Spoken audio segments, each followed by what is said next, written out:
Next up we had the first Ghosts and Goblins game. I've tried out this game a few times over the years, with it being on many collections I own, but never made it past the first level. But I was never playing it seriously those times, just seeing the game's infamous difficulty for myself, making this the first time I'm putting actual effort into playing the game. Technically, my first exposure to this franchise was my Year 4 primary teacher trying to teach us about not giving up, using his struggle with playing the spin-off Maximo as an example. He used to complain about being stuck on it a lot. Simple story, Sir Arthur is chilling in the graveyard in just his boxers with Princess Primprin before she gets kidnapped by a demon and he goes off to get her back. I can run, jump and throw my weapon, which is a lance to start with. If I get hit once, I lose my armour, twice and I'm reduced to bones and die. To start with I have the zombies that shamble towards me, followed by a raven, which you want to kill before it starts flying, as any flying enemy is a nightmare. Up the ladder from the first raven is the creatively named Green Monster, this big toothy plant that spits blue balls at me. There's various items being dropped to points, but who cares about points in an arcade game with infinite continues? After dropping down, I meet my first nightmare enemy, the Red Armor. They alternate between swooping at you from the sky, dropping down and running into you at high speeds, and spitting fireballs.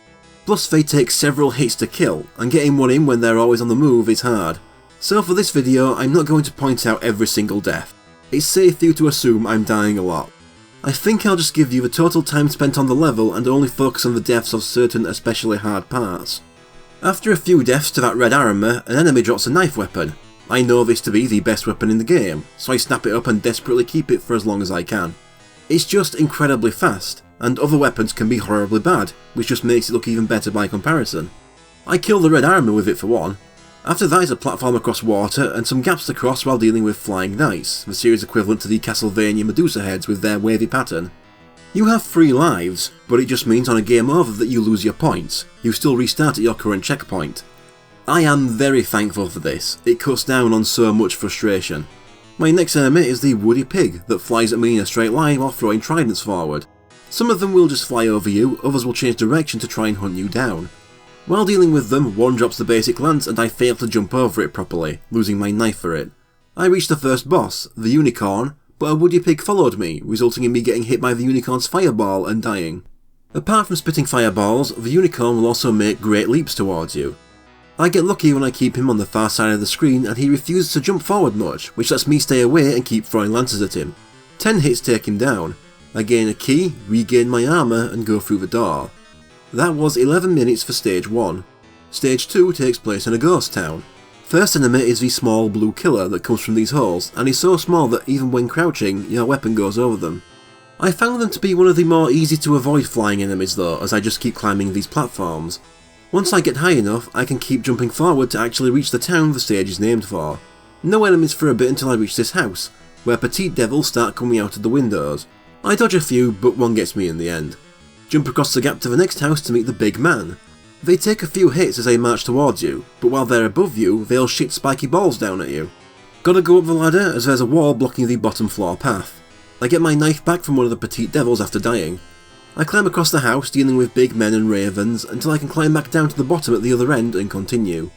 Next is what looks like a bridge, but turns into a sequence of vertically moving platforms once you step on them. And the second set has me dealing with new red ravens at the same time. There's a lot of these platforms to deal with, so it's a shame the last checkpoint is still at the petite devils. But eventually I get past them to reach the second boss, 2 unicorns. One launches himself at me, so I try my best to keep the other off screen so he doesn't do much. The checkpoint is still at the petite devils, so it's a trek just getting a rematch. I manage to keep one off screen completely eventually and can easily kill the 2 separately. 24 minutes total for stage 2. Stage 3 is in a cave that starts with several bats hanging from the ceiling. I just try to ignore most of them as I move forward dealing with the returning zombies. There are ladders and a second floor here. You'll want to use them as the alternative is hitting these tower monsters, which look like walls at first. They'll come to life and spit at you if you do. They also spit at different heights, which makes it unpredictable when you're up close. Past the end one that killed me, the cave turns bluish green. And I find another Red Armor.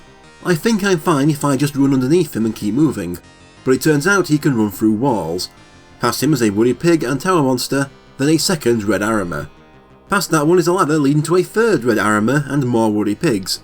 I avoid him and climb down another ladder and keep moving to find a fourth Red Armor. I run from him only for a fifth to be not far on from him. A Woody Pig then drops a shield weapon on me. It's needed for later, but right now it's worthless. I ignore the double team of the 4th and 5th red armors and jump down this pit to find a 6th at the bottom. A long time later, I get back to him with the knife and take him down. This leads to the boss, a dragon that flies in an unpredictable pattern spitting fireballs. Every time I hit the dragon it loses a segment of its body, making it harder to hit the more the fight goes on. But I have some incredible luck and kill it first try. Ever have a moment where you get overwhelmed, just start pressing whatever out of panic and somehow get through it without knowing how? This was one of those moments, or at least that's what I was thinking at the time. 27 minutes total for stage 3. Stage 4 is still in the cave and I start with moving platforms made of eyeballs. I have to use them to cross a few pits. Despite falling in a couple times, it seems easy enough until another red arsehole shows up. One hit from him will knock you into the pit. Instead I jump over him and keep running as I reach this bridge over lava with fire pillars that rise up through it. I manage to take him down while avoiding the flames, only for a blue killer to rise up underneath me and kill me without me noticing. I'm checkpointed past the red armor though, so it's fine. I let them pass over me to give me a bit of time before more spawn. One of them is a little shit though and drops another shield on me. But there's another red armor near the end of the bridge. But past him is the 4th boss, the same dragon but a different colour. It turns out that I wasn't lucky or anything on the last stage, the dragon is just a very easy boss. Unless I got insanely lucky twice in a row, but I doubt that. Only 4.5 minutes for stage 4, the quickest I've taken to beat one. Stage 5 is the bottom of the Demon Realm castle.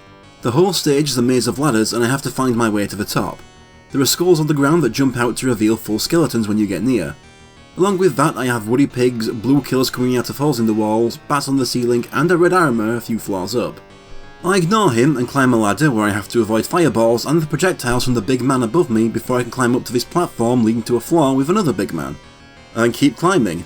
Enemies disappear at this point and at the top is the 5th boss, Satan, the one who kidnapped Primprin at the start.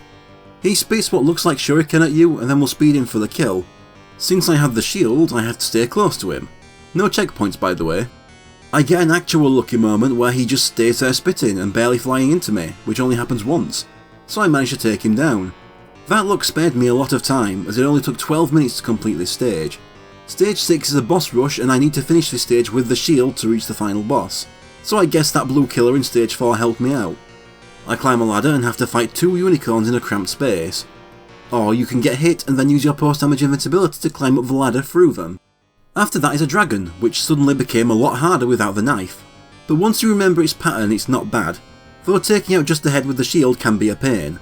After that is a red armor and then a couple big men, with a suit of armor to replace the one the unicorns took from me. A few floors of those 2 enemies and the odd skeleton and there's another Satan waiting for me at the top. 2 of them in fact. And you do not want to wake the second one before the first one is dead. I do kill the first one though while the second is off screen. Without the luck I had the first time, it takes me a total of 22 minutes to clear this stage by killing both of them. I can now take on the final boss, Astaroth. I'd say he's easier than the 2 Satans. He inches back and forth slowly, spitting fireballs diagonally down. He still gets a few kills on me though. I have to hit him in a very specific spot, in the beard between his head face and his stomach face. Takes me 6 minutes to get the timing consistent so I can hit him enough to kill him. But it turns out that the room with Astaroth was an illusion by Satan and I have to play through the entire game again from the beginning. This is one of those things I'd known about for years, along with the shield thing, because they were things that would be brought up all the time by YouTubers of the generation before me. The game is harder with more enemies and more aggressive ones, but I've also gotten used to the game since the start so the earlier levels go faster, so let's just do it again. I end up with the axe during stage 5 which is thrown in an arc, making it less useful than the lance or knife. 42 minutes total to play through the game again and defeat Astaroth. Arthur gets a smooch from Primprin and I get an oddly phrased ending message that is still better than the one on the NES version, because at least it's spelled correctly. Well, except for strength. But that means they already had a 99% correct English text but deliberately made it worse for the NES part. As for Ghosts and Goblins, I found it alright. Despite the first few games I ever played being NES games, I am not of that generation, so I don't have the appreciation for this game that those a decade or so older than me have. I did not dislike it though. I kept throwing myself at the game without getting massively frustrated and felt some pride from completing it. I wonder what it is that made this game far more enjoyable than Black Tiger, a similar Capcom game with the same kind of difficulty. Whatever it was, I couldn't stand Black Tiger, but made it through Ghosts and Goblins without hating it. I've never touched Ghouls and Ghosts either, so maybe I should give that one a try someday. But you'll see more of this series very soon, just not with Arthur.